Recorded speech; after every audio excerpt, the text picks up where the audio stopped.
بسم اللہ الرحمن الرحیم۔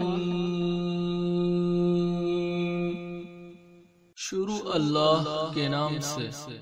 جو بڑا مہربان نہایت رحم والا ہے۔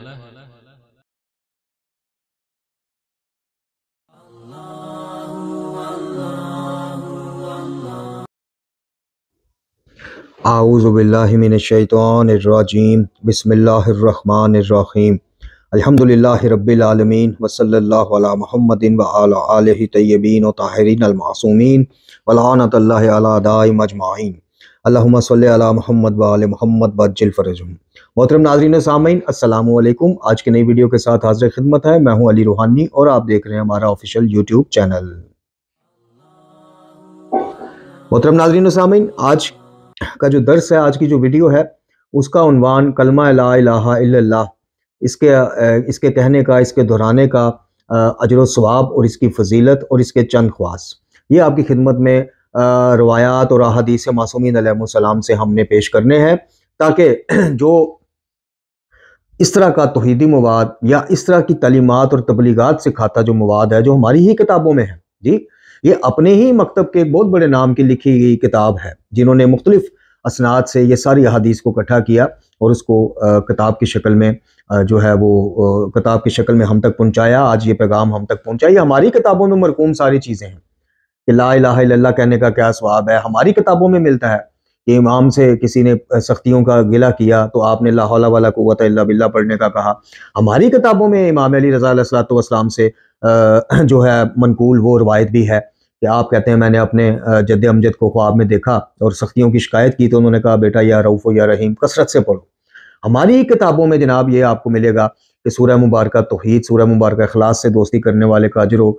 ثواب کیا ہے، اس کا مقام و منزلت کیا ہے، اس کا مرتبہ کیا ہے۔ ہماری ہی مکتب کی کتابوں میں آپ کو صحیفہ کاملہ کی دعاؤں سے ملے گا کہ جناب مخلوق کا مخلوق سے مانگنا معصومین نے ننگو باعث ننگو آر قرار دیا ہے۔ ہماری ہی مکتب کی ایک جناب قرآن مجید کے بعد جس کو سب سے زیادہ اہمیت حاصل ہے، نہج البلاغہ، اسی کتاب میں، اسی کے کتاب کے مکتوب نمبر 31 میں آپ کو ملے گا کہ بیٹا حسن، بیٹا جب مانگنا، جب سوال کرنا اللہ سے کرنا، دینا نہ دینا بس اسی کے اختیار میں ہے۔ لیکن قابل افسوس ایک دفعہ پھر یہ نکتہ کہ اس طرح کی چیزیں جو نوجوانوں کے آگے پیش کی جائیں، ان کو دین سکھایا جائے، ان کو بتایا جائے کہ اچھا اب یہ جتنی چیزیں میں نے آپ کو بتائیں کہ ہماری کتابوں میں ہے، یہ تو میں دکھا سکتا ہوں، آپ خود بھی دیکھ سکتے ہیں، اور کوئی بھی عالم حق ہو یا علماء سو یعنی امامہ پوش ہو، وہ اس سے انکار نہیں اس سے بن پائے گا کہ جناب یہ چیزیں نہیں ہیں۔ ٹھیک ہے جی، تعویل کر لے اسناد کے اوپر یا بحث کر لے یا فلسفے کو بیچ میں گھسا دے یا اپنی صوفیت کو ملنگیت کو گھسا دے، وہ الگ بات ہے، انکار نہیں کر پائے گا۔ لیکن اب اس کے مقابل پھر میں ایک دفعہ سوال کرتا ہوں کہ یہ ساری چیزیں تو کتابوں میں ہیں، ثابت بھی ہیں، قرآن ان کی من و ان تصدیق کرتا ہے، لا الہ الا اللہ کی تصدیق کرتا ہے، نیکیوں کی تصدیق کرتا ہے، صرف اللہ سے مانگنے کی تصدیق کرتا ہے، لیکن ان کی جگہ جن روایات کو، جن قصوں کہانیوں کو اور جن خرافات کو ممبر سے پیش کیا جاتا ہے، کیا وہ بھی کتابوں میں ہے؟ چلو اصلی اسناد کے ساتھ نہ صحیح ضعیف یا جھوٹی روایات اسناد کے ساتھ نہیں، مطلب مجھے کوئی بندہ اٹھ کے صحیح السند کوئی حدیث دکھائے، کوئی روایت دکھائے، اب میں یہ بات سمجھانے کے لیے کرنے لگا ہوں، اس کو پھر کسی دوسری ضمن نہ لے جائیے گا، بات کو سمجھا کریں پہلے۔ کوئی بندہ اٹھ کے مجھے دکھائے کہ امام کے پاس کسی نے آ کے سختی حالات کی، سختیوں کی یا مشکلات کی شکایت کی، تو آپ نے اسے کہا ہو کہ جاؤ لکڑارے والا موضع سوکھ لو جا کے، ہمارے جد کے نام کا موضع، فوراً مشکل حل ہو جائے گی، کوئی ایک جھوٹی سے۔ اچھا کوئی آئے مجھے دکھائے کہ امام کے پاس فلاں بندہ آیا تھا، اس نے کہا تھا جی میں مشکلات میں گر گیا ہوں، رزق کی تنگی ہو گئی ہے، تو امام نے اس کو استغفار یا لا حول ولا قوت الا باللہ کی جگہ نادیلی پڑھنے کا مشورہ دیا ہو، کوئی ایک، زیادہ نہیں، کوئی ایک دکھائے، نہیں ہے۔ تو پھر یہ اب سوچنا آپ کا کام ہے، مکتب کے نوجوان بچے بچیوں خاص کر جو آج سوشل میڈیا کے دور نے ان کو دین کے قریب کر دیا ہے، دین سیکھنے کا، وہ سوالات اٹھا، ان کا کام ہے اب تحقیق کر کے ان سے سوال پوچھنا کہ کیوں ہم سے یہ چیزیں چھپاتے ہو، کیوں یہ چیزیں توحید کی طرف لے جاتی ہیں، اس وجہ سے یا ان چیزوں کی وجہ سے جو ہماری نام نہاد رسمی شیعت ہے، حقیقی شیعت کو ہمارا سلام، جو رسمی شیعت ہے اس کو ٹھیس پہنچتی ہے، اس کے جناب شیشے سے بنے مکان جو ہیں وہ منہدم ہونے کا خطرہ ہے، اس لیے ہم سے یہ چیزیں چھپاتے ہو یا بتاتے نہیں ہو۔ مطلب کہ جس کتاب سے آج میں آپ کو کچھ روایات کلمہ لا الہ الا اللہ کہنے کے اس کے ضمن میں پیش کروں گا، اسی کتاب میں ایک روایت آپ کو اگلے درسوں میں سننے کو ملے گی کہ قرآن کی ایک ایسی سورہ ہے کہ جس کا آخری حصہ سننے پر رسول اللہ صلی اللہ علیہ وسلم خاتم الانبیاء فرماتے ہیں کہ جو سورہ مبارکہ کا آخری حصہ سن لے گا اور سننے کے بعد روئے گا یا رونے جیسی شکل بنائے گا، جنت اس پر واجب ہے۔ دل پہ ہاتھ رکھ کے ایمانداری سے بتائیں کتنے علماء سے آپ نے یہ روایت سنی ہے؟ یہ میں اگلے کسی درس میں سناؤں گا پوری انشاءاللہ سلسلہ اسناد کے ساتھ، کتنوں سے سنی ہے؟ ہاں یہ ضرور سنی ہے کہ مصائب حسین علیہ الصلوۃ والسلام سرکار وہ سن کے روئے یا رونے جیسی شکل بنائے، اس پر جنت واجب ہے۔ ہماری سر آنکھوں پر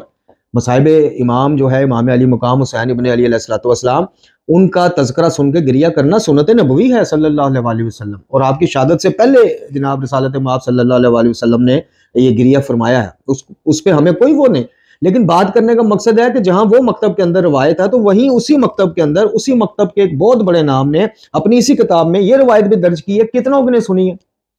کتنوں نے سنائی ہے۔ اچھا، گفتگو کے آغاز یعنی درس کا آغاز کرنے سے پہلے ایک اور میری بات سنتے جائیے اور لیتے جائیے۔ باتیں جو آپ کو یہاں سے اس پلیٹ فارم سے ملیں، صرف اس کو جناب تنقید یا تائید کے اس میں نہ رکھیں کہ مخالفین جو ہیں وہ تنقید کرنے شروع کر دیتے، حامین جو ہیں وہ صرف تائید کریں، نہیں، ان کو کراس چیک کیا کریں، ویریفائی کیا کریں اور سوال اٹھایا کریں۔ سوال اٹھایا کریں اپنے اپنے پسندیدہ اس عالم سے، اس ذاکر سے، اس خطیب ولایت علی وکیل حق زہرا سلام اللہ علیہ، ان سے سوال اٹھایا کریں۔ مزہ تو پھر ہے جن کو آپ لاکھوں روپیہ دیتے ہیں وہ آپ کے عقیدے کی اصلاح بھی کریں نا، آپ کے سوالوں کا جواب بھی دیں۔ ہم تو آپ سے کچھ نہیں، نہ تقاضا کرتے ہیں نہ لیتے ہیں۔ لوگ تو لاکھوں روپیہ لے کے آپ کو جو اشرے پڑھتے ہیں وہ لاکھوں روپیہ لے کے بھی آپ کو یہ چیزیں نہیں بتاتے الحمدللہ جو اس پلیٹ فارم سے بتائی جا رہی ہیں، بغیر کوئی روپیہ آپ سے لیے، بغیر کسی کا تقاضا کیے، بغیر مذہب کو اپنا روزی روٹی کا پیشہ بنائے۔ تو جو لاکھوں کروڑوں روپیہ آپ کا سالانہ یعنی مومنین کا کھا جاتے ہیں، لے جاتے ہیں، صرف فیسوں کی بات نہیں ہے، مطلب آپ زکوٰۃ، خمس، چندے، صدقات آپ ان کو پریفر کرتے ہیں، آپ ان سے پوچھتے ہیں۔ مجھے یہ بتائیے پاکستان کے اندر کتنے ایسے علماء ہیں، پرسنٹیج نکالیے گا نا ذرا، تھوڑی سی یہ بھی تحقیق کیجئے، کتنے ایسے علماء ہیں کہ جنہوں نے حج، عمرہ اور زیارات جو ہیں زندگی میں 1 2 3 4 دفعہ وہ الحاج ہیں یا زوار ہیں، یعنی ایک سے زیادہ دفعہ حج کر چکے ہیں، ایک سے زیادہ دفعہ زواری کر چکے ہیں۔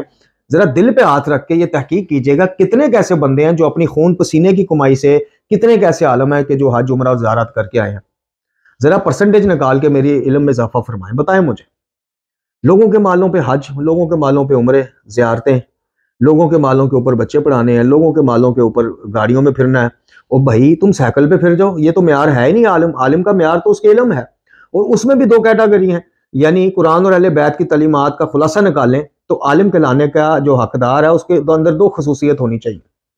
اس کے پاس مدرسے سے فارغ التحصیل تو فلانا تو یہ کمی، نجفی، حجت الاسلام والمسلمین، ان چیزوں سے پرے ہے قرآن و اہل بیت کی تعلیم۔ انہوں نے 2 معیار بتائے ہیں، ایک جو علم جانتا ہے اس پہ عمل کرتا ہو، یعنی جو وہ عالم جانتا ہے اس پہ عمل کرتا ہو۔ 2 کہ جب بدعات اور خرافات کا اظہار ہو، پھیل جائے معاشرے میں، اٹھے اور اپنے علم کا اظہار کرے۔ یہ 2 کے علاوہ مجھے تیسری کیٹیگری بتا دیجیے گا، اس کی ذیل میں کافی بن جائیں گی، نفس پہ قابو کرنے والا ہو، وہ تو اسی کے اندر آ جائیں گی نا کہ جو جانتا ہے اس پہ عمل کرتا ہو، اسی کی ذیل میں آ جائیں گی۔ دوسری یہ ہے کہ بدعات اور خرافات جب نمایاں ہو جائیں، اٹھے اپنے علم کا اظہار کرے۔ چلو اسی 2 کے معیار پہ، اسی 2 روایات یا حکم قرآن اور اہل بیت کے ترازو میں علماء کو آپ تول لیں، پھر کتنے علماء رہ جائیں گے جن کو ہمارا سلام، کتنے ماما پوش رہ جائیں گے جن کی وجہ سے ہم پہ تنقید ہوتی ہے۔ دوسری بات یہ لیتے جائیے گا، ایک تو یہ ہو گئی کہ پرسنٹیج نکالیں ذرا کہ حج، عمرہ اور زیارات کرنے والے علماء جو ہیں ماشاءاللہ، ان میں سے کتنے ایسے ہیں، کتنی پرسنٹیج ہے جنہوں نے اپنی خالصتاً اپنی کمائی سے یہ سارے امور انجام دیے۔ دوسرا سوال یہ لے کے جائیے گا کہ دیکھیں، ان سے یہ سوال کیجئے گا کہ کتنے چہادہ معصومین میں اور 12 اماموں میں کتنے معصوم یا کتنے اماموں نے کبھی غیر اللہ کے نام پہ منت اٹھائی ہو یا مانی ہو۔ منت اٹھانے سے مراد ہے کہ جیسے ہمارے ہاں کسی بھی معصوم ہستی کے نام کا سیب اٹھا لیا جاتا ہے، جی جھولے سے وہ چھلا اٹھا لیا جاتا ہے، تو یہ تو ذرا ان سے پوچھیے گا کہ یہ جو طریقہ ہے، دیکھیں بدعت کس کو کہتے ہیں، آپ بتائیں مجھے۔ بدعت اگر ایگزسٹ نہیں کرتی، جیسے شرک ایگزسٹ نہیں کرتا ولایت تکوینی کی وجہ سے بقول ان یار لوگوں کے، اور بدعت بھی ایگزسٹ نہیں کرتی کہ محبت اہل بیت میں ہر انجام دیا عمل مقبول ہے، تو پھر بدعت کہتے کسے ہیں؟ پھر آپ بتا دیں۔ تو ان سے یہ پوچھیے گا کہ کیا کسی معصوم یا کسی امام نے اللہ کے علاوہ غیر اللہ کے لیے بھی منت مانی؟ دوسرا سوال ان سے پوچھیے گا کہ قرآن سر پہ رکھ کے ہاتھ میں علم پکڑ کے بتاؤ کہ کیا کسی امام اور معصوم نے کبھی غیب میں حاجات کو پورا مانگنے کے لیے کسی غیر اللہ کے نام کا نعرہ بلند کیا ہو، یا اللہ کی بجائے اللہم یا ربنا کی بجائے کسی معصوم ہستی کا نام لیا ہو؟ تیسرا ان سے یہ پوچھیے گا کہ آج تک کسی امام یا معصوم نے غیر اللہ کے علاوہ کسی کے نام کی قسم کھانے کو جائز اور شرعی قرار دیا ہو؟ یہ آپ کا فرض ہے پوچھنا، میں نے آپ کو بتا دیا ہے، آپ ان سے پوچھیں، یہ تینوں چیزیں پوچھیں۔ اگر جواب نہیں میں آئے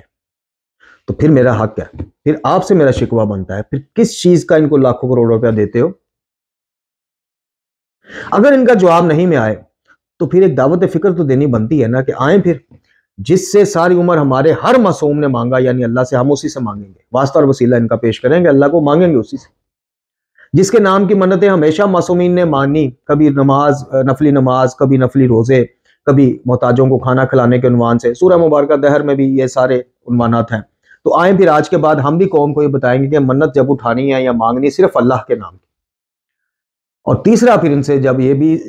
اس کا بھی جواب نہ دے پائیں کہ کبھی کسی معصوم نے غیر اللہ کے نام کی قسم کھائی یا اٹھانے کی ترغیب دی، اگر وہ کہیں نہیں جی ہمیں کوئی ایسا نہیں ملتا، تو پھر ان سے کہیں آئے، پھر جس کے نام کی ساری عمر معصومین قسمیں کھاتے رہے اور شرعی قرار دیتے ہیں، تو آج کے بعد ہم قوم کو، ملت کے نوجوانوں کو یہ تو بتائیں کہ شرعی قسم وہی ہوگی جو اللہ کے نام کی کھائی جائے گی۔ یہ کس نے شعور دینا ہے، کس نے سکھانا ہے؟ ممبر نے، ممبر اور اہل ممبر نے، علماء اور ذاکرین نے، خطیبوں نے، وکیلوں نے۔ اگر وہ آپ سے لاکھوں روپیہ لے کے بھی یہ شعور آپ کو نہیں دے رہے تو پھر دے کیا رہے ہیں؟ یہ تو بتائیں۔ خرافات، کہانیاں، فلسفے، چونکہ چنانچہ، چونکہ جناب عیسیٰ نے مردہ زندہ کر دیا، چونکہ جناب ابراہیم نے پرندہ زندہ کر دیا، چونکہ عاصم بن برقیہ تخت بلقیس لے آیا، چونکہ یہ ہو گیا، چنانچہ یہ ہو گیا، اگر یہ ہو گیا، مگر وہ، اس کے آگے آپ کو کبھی بڑھنا نہیں ہے۔ قیامت میں چونکہ چنانچہ کے ساتھ سامنا کرنا ہے، پہلے ان ہستیوں کا، تو پھر ان ہستیوں کے ساتھ زیر سایہ جا کے اللہ کی عدالت میں، کیونکہ وہ تو قرآن نے کہہ دیا ہر بندہ اپنے وقت کے امام کے ساتھ پیش ہوگا، یعنی پیش پھر پہلے ادھر ہوگا نا امام کی بارگاہ میں، پھر امام سے نبی خدا صلی اللہ علیہ وآلہ وسلم کی بارگاہ میں، پھر اللہ تعالیٰ کے فائنل حساب کتاب کے لیے۔ تو پھر یہ چونکہ چنانچہ، اگر ایسا ہوتا، مگر ویسا ہوتا، چونکہ عاصم بن برقیہ، چونکہ یہ، پھر ان چیزوں کے ساتھ جانا ہے۔ اگر تو جانا ہے تو فابیا جائیے، پھر انہی کی اقتداء کیجیے، پھر علوی آپ کا ہیرو، پھر علوی آپ کا علامہ، پھر علوی حجت الاسلام والمسلمین، پھر شہنشاہ خرافات آپ کا آئیڈیل رول ماڈل، وہ آپ کو مبارک ہے۔ تو جن کے رول ماڈل اور آئیڈیل قرآن اور اہل بیت ہیں، معصومین ہیں، وہ پھر پیروی بھی ان کی کریں گے، پھر وہ سوال اٹھانے سے ڈریں گے نہیں۔ یاد رکھیے گا، شرعی سوالوں کا جواب دیتے وقت تو آپ مجھ سے پوچھ سکتے ہیں کہ جناب یہ کہاں سے پڑھا ہے، یہ کس سے، لیکن جب کوئی سوال اٹھانا چاہے تو اس کے لیے کسی کا ڈگری ہولڈر ہونا ضروری نہیں ہے۔ سوال کرنے کے لیے کوئی ایسا معیار نہیں ہے کہ علماء نے کہا ہو کہ سوال کرنے والا پہلے قمی ہو، نجفی ہو، پھر جا کے وہ سوال کرے۔ سوال ایک دیہات کا عام بدو بھی اٹھ کے اٹھاتا ہے، اور اٹھا سکتا ہے، اور اٹھاتا رہا ہے۔ ہمارے معصومین علیہ السلام نے کوئی ایسی قید و بند نہیں لگائی، کوئی ایسا پابندی نہیں لگائی کہ سوال کرنے والا اور بھائی جس نے پہلے قمی اور نجفی ہونا ہے، کسی مدرسے سے پڑھنا ہے، اس کو سوال کرنے کی بھی ضرورت کیا ہے؟ سوال ہوتا ہی آپ کے اور میرے جیسے طالب علموں کے لیے۔ تو جب ہم سوال اٹھاتے ہیں تو یہ کہتے ہیں جی آپ کہاں سے پڑھے ہیں،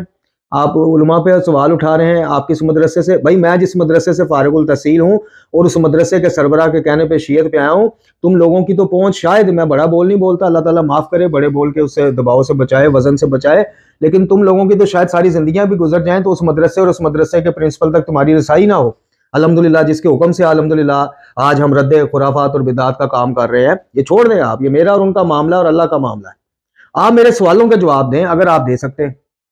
اور اس کی پداش میں اگر پراپوگنڈے کرنے ہیں، گالم گلوچ کرنی ہے یا مکثریت کے فتوے لگانے تو بھی لگائیں، پرواہ کس کو ہے۔ لیکن ایسا نہیں ہو سکتا، علماء حق کو ہمارا سلام، ان کی ہم خاک پا، لیکن ایسا نہیں ہو سکتا کہ بدعات اور خرافات پھیلانے والے ماما پوش کو میں عالم مان جاؤں، میری گردن اتر جائے گی، میں اس کو کبھی عالم نہ مانوں گا، نہ ماننے کا مشورہ دوں گا۔ ابتدائیہ ختم ہوا جی، چلتے ہیں۔ یہ جناب شیخ صدوق کی مشہور کتاب ثواب الاعمال و عقاب الاعمال، یعنی وہ اعمال جن پہ ثواب جزا ملے گی، عقاب الاعمال یعنی وہ اعمال جن پہ عذاب ملے گا، جن پہ سزا ملے گی، یہ مشہور کتاب ہے۔ اس کا انکار مجھے کہیے گا کہ کسی بھی علماء حق میں سے کوئی تو خیر نہیں کرے گا، کوئی امامہ پوش بھی اس کا انکار کر سکتا ہے، نہیں کرے گا۔ تو آئیں، اور وہ جو سورہ آپ کو میں نے بتائی کہ جس کو سننے پر، آخری حصے کو سننے کو رونے جیسی شکل بنانے پہ جنت واجب ہے، وہ بھی اسی میں روایت ہے۔ لیکن آج چونکہ ہم نے اس کا درس کا ابتدا کیا ہے، تو آج انشاءاللہ کلمہ لا الہ الا اللہ کہنے کے ثواب کے اوپر جو روایات انہوں نے اکٹھی کی ہیں شروع میں پہلے باب میں، وہ آپ کی خدمت میں 2 سے 3 روایات پیش کرنی ہے، اور انشاءاللہ مجھے اپنے سمیت آپ کو یہ دعوت دینی ہے، پہلے اپنے نفس کو دعوت دینی ہے، اپنی ذات کو، پھر آپ کو، کہ جناب ہم انشاءاللہ لا الہ الا اللہ کی تسبیح کی کوئی روٹین ہم بنائیں گے، کسی بھی نماز فریضہ کے بعد، نماز فرض کے بعد، یا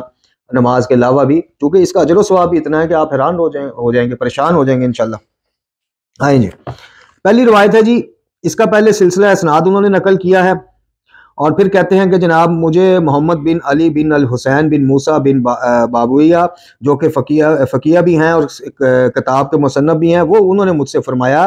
کہ ان کے والد نے بیان کیا، اور ان کے والد سے جناب سعد بن عبداللہ نے بیان کیا، اور انہوں نے کہا، یعنی سعد بن عبداللہ نے کہا کہ مجھ سے احمد بن حلال نے، اور ان سے احمد بن صالح نے سنا، اور انہوں نے عیسیٰ بن عبداللہ سے کہ جو کہ عمر بن علی کے بیٹے ہیں، انہوں نے اپنے واو اجداد سے، اور انہوں نے جناب ابو سعید خدری رضی اللہ عنہ سے، اور انہوں نے رسول اکرم صلی اللہ علیہ وسلم سے براہ راست سنا کہ آپ نے فرمایا کہ اللہ رب العزت نے جناب موسیٰ ابن عمران علیہ السلام سے فرمایا کہ اے موسیٰ، اگر آسمانوں اور ان میں آباد تمام مخلوقات کو اور اسی طرح ساتوں زمینوں کو ترازو کے ایک پلڑے میں رکھا جائے، اور دوسرے پلڑے میں کلمہ لا الہ الا اللہ کو، تو دوسرے پلڑے میں موجود لا الہ الا اللہ کا پلڑا ان کے مقابلے میں جھک جائے گا، یعنی وہ پلڑا وزنی ہوگا۔ پھر فرماتے ہیں کہ میرے والد نے فرمایا کہ مجھ سے بیان کیا سعد بن عبداللہ نے، انہوں نے روایت کی احمد بن محمد بن عیسیٰ سے، انہوں نے جناب حسین بن سیف سے، اور انہوں نے اپنے بھائی علی سے، انہوں نے اپنے والد سے، اور انہوں نے کہا کہ مجھ سے بیان کیا حجاج بن ارطعہ نے، اور انہوں نے کہا کہ مجھ سے بیان کیا ابو زبیر نے، اور انہوں نے جابر بن عبداللہ سے، اور جابر بن عبداللہ رضی اللہ تعالیٰ عنہ نے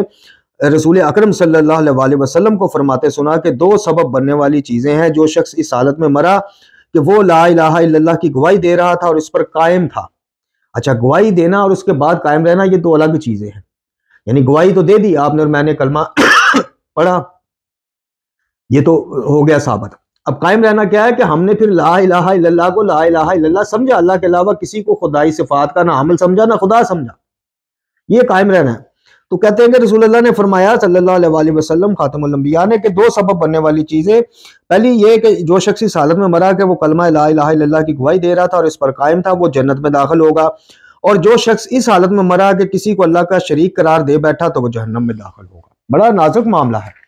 یہ، صرف زبان سے کہنے سے مشرک بندہ نہیں ہو جاتا کہ بندہ کہے جی میں اللہ کے علاوہ معاذ اللہ، اس طرح کون کھل کے کلمہ پڑھنے والا، کوئی مومن کہلانے والا اس طرح کھل کے کون اقرار کرے گا؟ وہ یہ مشرک ہونے کے یہ راستے بھی ہیں، یہ چور دروازے بھی ہیں کہ اللہ بھی دیتا ہے، یہ بھی دیتے ہیں، یعنی شریک تو قرار دے دیا نا، پھر وہ بھی دینے والا، یہ بھی دینے والا، وہ بھی رب، وہ رب اکبر، یہ رب اصغر معاذ اللہ۔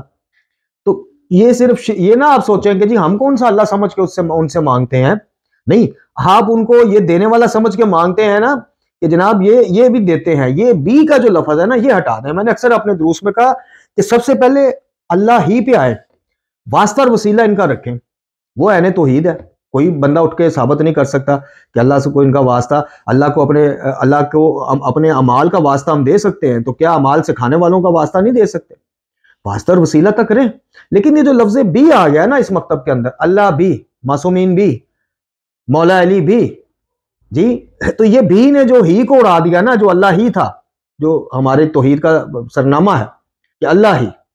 سب سے پہلے معصومین کی تربیت یہ ہے کہ اللہ ہی، پہلے آپ کو سکھاتے ہوئے یہ ہے کہ اللہ ہی دینے والا، اللہ ہی پیدا کرنے والا، اللہ ہی خلق کرنے والا، اللہ ہی روزی دینے والا، اللہ ہی اولاد دینے والا، اللہ ہی صحت اور شفا دینے والا، اللہ ہی موت دینے والا، اللہ ہی پہ معصوم کی ہر تربیت، کوئی دعا اٹھا لیں، کوئی خطبہ، پہلے وہ آپ کو جو مفہوم نکلے گا وہ اللہ ہی کا نکلے گا۔ تو یہ جو لفظ اللہ ہی کو ریپلیس کر دیا نا اللہ بھی کے ساتھ، یہاں سے یہ دروازے کھلنا شروع ہو گئے۔ جیسے ہی آپ نے غالی اور ملنگیوں کو کھڑے ہونے کی جگہ دی، بیٹھنے کی انہوں نے خود بنا لی۔ جیسے ہی آپ نے کہا کہ اس جملے میں فلاں فلاں فلاں غلطیاں بھی ہیں، نحوی غلطیاں بھی ہیں، وہ بھی، لیکن آپ وسیلے کے طور پہ کہہ سکتے، بس ان کے ہاتھ وہ بات آ گئی، انہوں نے کہا بس ٹھیک ہے، یعنی انہوں نے شروع والی باتیں سکپ کر دی کہ اس میں نحوی غلطیاں ہیں، اس کی چول بھی سیدھی نہیں، اور یہ غیر عاقلانہ طریقہ، یہ ساری انہوں نے سکپ کر دی۔ آخری انہوں نے پکڑ لیا کہ کہنا جائز ہے نا، بس ٹھیک ہے، ہمیں یہی چاہیے تھا، ہماری مراد پوری ہو گئی، کہہ سکتے ہیں۔ تو اس کی طرف متوجہ کرو یا اس طریقہ سے اختلاف کرو تو آپ کو پھر مکثریت کے فتوے سننے پڑتے ہیں۔ بہرحال اچھا جی، مندرجہ بالا اسناد کے ساتھ ہی حسین بن سیف نے اپنے والد سے، انہوں نے عمرو بن شمر سے، انہوں نے جابر سے، انہوں نے ابو جعفر امام محمد باقر علیہ السلام سے روایت کی کہ امام نے فرمایا کہ رسول گرامی اکرم صلی اللہ علیہ وسلم، میرے ماں باپ آپ پر فدا، میری آل اولاد آپ کے نالین پر فدا، ان کا ارشاد پاک ہے کہ تم لوگ اپنے مرنے والوں کو لا الہ الا اللہ کی تلقین کیا کرو بے شک یہ گناہوں کو مٹا دیتا ہے۔ لوگوں نے پوچھا یا رسول اللہ صلی اللہ علیہ وسلم جو شخص حالت صحت میں لا الہ الا اللہ کہے تو اس کے لیے پھر کیا حکم ہے؟ تو آپ نے فرمایا کہ یہ بھی گناہوں کو مٹا دیتا ہے، مٹا دیتا ہے، مٹا دیتا ہے۔ آپ نے 3 دفعہ اس کلمے کی تکرار کی، یعنی مٹا دیتا ہے، مٹا دیتا ہے، مٹا دیتا ہے۔ بے شک پھر فرمایا کہ بے شک لا الہ الا اللہ مومن کا مددگار ہے، مددگار ہے مومن کا، امیر المومنین کا بھی اور مومنین کا بھی۔ اب اس کی جگہ اب پھر کیا کہا جائے؟ اب اس کی جگہ یعنی لا الہ الا اللہ مددگار تو کیا مطلب؟ اللہ مددگار، اللہ کی توحید مددگار۔ خیر اچھا جی، مومن کا مددگار ہے۔ اور یاد رکھنا کہ کلمہ لا الہ الا اللہ، اب یہ سنیے گا، غور سے سنیے گا، اور یہ یاد رکھنا کہ کلمہ لا الہ الا اللہ بے شک مومن کا مددگار ہے، اس کی زندگی میں، اس کی موت میں، اور اس وقت بھی جب وہ پھر سے اٹھایا جائے گا۔ زندگی، قبر، برزخ کے معاملات، اور جب وہ قیامت میں دوبارہ اٹھایا جائے گا، یہ کلمہ مددگاری کرتا رہے گا، مشکل کشائی کرتا رہے گا۔ رسول اکرم صلی اللہ علیہ وسلم سے مندرجہ بالا اسناد کے ساتھ ایک اور روایت نقل کی جاتی ہے کہ آپ نے فرمایا کہ جبرائیل نے کہا کہ اے محمد صلی اللہ علیہ وسلم، اگر آپ دیکھتے اس وقت کو کہ جب لوگوں کو پھر سے اٹھایا جائے گا اور ان میں سے ایک ایسا گروہ ہوگا جن کے چہرے سفید ہوں گے، اور وہ اس گروہ کے افراد آواز لگا رہے ہوں گے بلند آواز میں کہ لا الہ الا اللہ واللہ اکبر، لا الہ الا اللہ واللہ اکبر، یعنی کوئی خدا نہیں سوائے اللہ کے اور اللہ سب سے بڑا ہے۔ اور دوسرے گروہ کے لوگ جن کے چہرے سیاہ ہوں گے آواز لگا رہے ہوں گے یا ویلہ ہو یا صبورہ ہو، ویل یعنی افسوس کرنا، ہلاکت کا باعث، یعنی وہ یہ جو سیاہ چہرے والے ہوں گے وہ کہہ رہے ہوں گے ہائے افسوس، ہائے ہلاکت، یعنی کہ ہم نے لا الہ الا اللہ کہنے والوں میں ہم کیوں نہ شمار ہوئے۔ انہی اسناد کے ساتھ ایک دفعہ پھر جناب حسین بن سیف نے اپنے والد سے اور انہوں نے عمر بن جمی سے اور انہوں نے سلسلہ آگے بڑھاتے ہوئے رسول اکرم صلی اللہ علیہ وسلم سے روایت کی کہ آپ نے فرمایا کہ بلا شبہ جنت کی قیمت لا الہ الا اللہ ہے، اس کو ادا کرنا، اس کی گواہی دینا اور اس پر قائم رہنا۔ میرے والد فرماتے ہیں کہ مجھ سے روایت کی سعد بن عبداللہ نے، انہوں نے احمد بن حلال سے، انہوں نے فضیل ابن عبد الوہاب سے، انہوں نے اسحاق بن عبداللہ سے، انہوں نے عبید اللہ بن ولید سے، اور انہوں نے سلسلہ آگے بڑھاتے ہوئے کہا کہ رسول اکرم صلی اللہ علیہ وسلم نے فرمایا کہ جو شخص لا الہ الا اللہ کہتا ہے اس کے لیے جنت میں ایک سرخ یاقوت کا درخت لگا دیا جاتا ہے، اور اس درخت کی جڑ سفید مشک ہے۔ یہ درخت شہد سے زیادہ میٹھا اور برف سے زیادہ سفید اور مشک سے زیادہ پاکیزہ خوشبو رکھنے والا ہے، اور ان میں پھل باقرہ پستانوں کی مانند ہیں، اور 70 لباسوں سے وہ ظاہر ہو رہے ہوں گے۔ پھر فرمایا کہ میرے والد نے فرمایا کہ مجھ سے سعد بن عبداللہ نے بیان کیا، اور ہم سے احمد بن محمد بن عیسیٰ، ابراہیم بن ہاشم اور حسن بن علی کوفی نے اور بیان کیا، ان سب نے عمرو بن شمر سے نقل کیا، انہوں نے جابر بن یزید جوفی سے، انہوں نے ابو جعفر امام محمد باقر علیہ السلام سے، اور امام باقر علیہ السلام نے اپنے جد کے سلسلہ اسناد کے ساتھ رسول اکرم صلی اللہ علیہ وسلم سے نقل فرمایا کہ کوئی چیز بھی ایسی نہیں جس کے لیے اس کی ہم پلہ چیز پائی نہ جاتی ہو سوائے بزرگ و برتر اللہ کے، کہ بے شک اس کے ہم پلہ کوئی شے نہیں ہے، اور لا الہ الا اللہ کا کہ اس کے ہم پلہ کوئی چیز نہیں، اور خوف خدا میں بہنے والے آنسو کے بے شک اس کے برابر وزنی چیز کوئی نہیں، کہ اگر وہ آنسو اس کے چہرے پر جاری ہوئے تو پھر نہ کبھی وہ تنگی میں مبتلا ہوگا، نہ اس کے بعد ذلت و رسوائی کا سامنا کرنا پڑے گا۔ مندرجہ بالا اسناد کے ساتھ جابر سے ہی روایت، انہوں نے ابو طفیل سے، انہوں نے جناب مولا کائنات علی علیہ السلام سے، اور مولا علی نے رسول اللہ صلی اللہ علیہ وسلم سے روایت کی اور فرمایا رسول اکرم نے کہ کوئی بھی بندہ مسلم ایسا نہیں ہے مگر یہ کہ جب وہ لا الہ الا اللہ کہتا ہے تو اس کے لیے اچھائی کے تمام راستے کھل جاتے ہیں، اور اس کے نامہ اعمال میں برائی میں سے کوئی چیز باقی نہیں بچتی مگر یہ کہ اسے مٹا دیا جاتا ہے، بلکہ ان برائیوں کے برابر الٹا نیکیاں تحریر کر دی جاتی ہیں، اور یہ نیکیاں نامہ اعمال میں باقی رہتی ہیں۔ پھر فرمایا کہ بیان کیا مجھ سے محمد بن حسن نے، انہوں نے کہا مجھ سے سعد بن عبداللہ نے، انہوں نے احمد بن حلال سے، اور احمد بن حلال نے ابن فضال سے، انہوں نے ابو حمزہ سمالی سے، انہوں نے کہا کہ میں نے ابو جعفر امام محمد باقر علیہ السلام سے سنا کہ آپ نے فرمایا کہ ثواب میں لا الہ الا اللہ کی گواہی سے بڑھ کر کوئی چیز بھی نہیں ہے، چونکہ اللہ رب العزت نے اس کے برابر کسی چیز کو پیدا ہی نہیں کیا، اور نہ ہی کوئی چیز فضیلت میں اس کے ساتھ شریک ہے۔ جیسے کلمہ لا الہ الا اللہ اپنی فضیلت میں یعنی کوئی کلمہ اس کے برابر کا نہیں ہے، تو کوئی بھی کلمہ، کوئی بھی گواہی، کوئی بھی وہ اس گواہی کے برابر، اس فضیلت کے برابر اس کی فضیلت نہیں۔ پھر فرمایا کہ مجھ سے بیان کیا سعد بن عبداللہ نے، انہوں نے روایت کیا احمد بن ابی عبداللہ سے، انہوں نے کہا مجھ سے ابو عمران اجلی نے بیان کیا، انہوں نے کہا کہ ہم سے بیان کیا محمد بن سنان نے، اور انہوں نے کہا کہ ہم سے بیان کیا ابو علا خفاف نے، اور انہوں نے کہا کہ ہم سے بیان کیا عطیہ الوفی نے، اور انہوں نے سنا ابی سعید خدری سے، انہوں نے کہا کہ رسول اللہ صلی اللہ علیہ وآلہ وسلم نے فرمایا کہ مجھ سے پہلے لا الہ الا اللہ کی مثل عظیم بات نہ تو تم نے کبھی کہی اور نہ ہی کہنے والوں نے کبھی کہی۔ پھر فرمایا کہ محمد بن علی ماجولیہ نے، انہوں نے روایت کی علی بن ابراہیم سے، انہوں نے اپنے والد بزرگوار سے، انہوں نے جناب نوفلی سے، انہوں نے جناب سکونی سے، اور انہوں نے ابو عبداللہ امام جعفر صادق علیہ السلام سے، آپ نے اپنے آبائے طاہرین علیہ السلام سے نقل کرتے ہوئے فرمایا کہ رسول اللہ صلی اللہ علیہ وآلہ وسلم نے فرمایا تھا کہ لا الہ الا اللہ کہنا سب سے برتر اور بہترین عبادت ہے۔ اسی طرح کلمہ لا الہ الا اللہ سے ملتی جلتی روایات اور نقل ہوئی ہیں، اور اس کے بعد پھر عددی لحاظ سے اس کو پڑھنے کا ثواب، یعنی 100 دفعہ کہنے کا ثواب، 3 دفعہ کہنے کا ثواب، اکیلا کہنے کا ثواب، اس طرح کر کے یہ چیزیں جناب آگے نقل ہوئی ہیں، جو انشاءاللہ اگلے کسی درس میں جو ہے آپ کی خدمت میں پیش کی جائیں گی۔ تو یہ کتاب ہے ثواب الامال و عقاب الامال، اس کا اردو میں ترجمہ ہو چکا ہے، القصا پبلشرز والوں نے اس کو شائع کیا۔ ہدیہ اس کا جو ہے وہ 700-750 روپیہ تھا جب میں نے منگوائی تھی۔ تو یہ وہ کتابیں ہیں جن سے آپ کو جڑنا چاہیے اور اپنی نسل کو جوڑنا چاہیے۔ آپ کو قصے کہانیوں سے اب اپنا دامن چھڑانا پڑے گا۔ آپ اس غلط فہمی میں دنیا سے نہ چلے جائیں، خدا نہ کرے کہ یہ رسمی جو چند کام ہے یہ شیعت ہے۔ نہیں، یہ شیعت نہیں ہے۔ شیعت یہ ہے لا الہ الا اللہ شیعت ہے، یعنی اس کا اقرار اور اس پہ قائم رہنا شیعت ہے۔ اللہ ہی شیعت ہے، اللہ بھی شیعت نہیں ہے۔ واسطہ اور وسیلہ ہم اکثر کیا کرتے ہیں، اکثر کہ واسطہ اور وسیلہ محمد اور آل محمد علیہ السلام کا ہم اس کے صرف قائل ہی نہیں، محتاج بھی ہیں۔ ادھر بھی محتاج ہیں، قبر میں بھی محتاج ہیں، برزخ میں بھی، قیامت میں بھی۔